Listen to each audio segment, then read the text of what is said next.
Good morning. Welcome to my YouTube channel.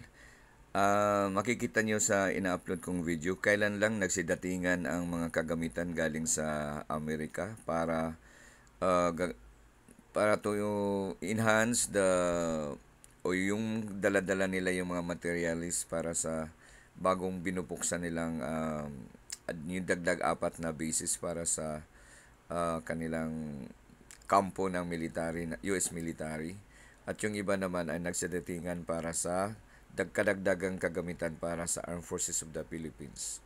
Ang nakikita nating nagsidatingang mga kagamitan karagdagan sa ating kakayanan sa Armed Forces of the Philippines ay pagpakita ng pagpatibay o pinapatibay na mutual treaty between the Philippines and the United States of America.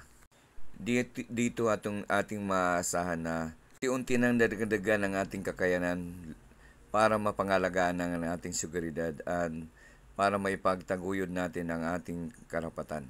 Lalo na sa panahong ito na meron tayong dispute na sa West Philippine Sea. Ito lang, hanggang dito na lang lamang at subaybayan yung iba ko pang i-share sa inyo para ma-update tayo. Maraming salamat.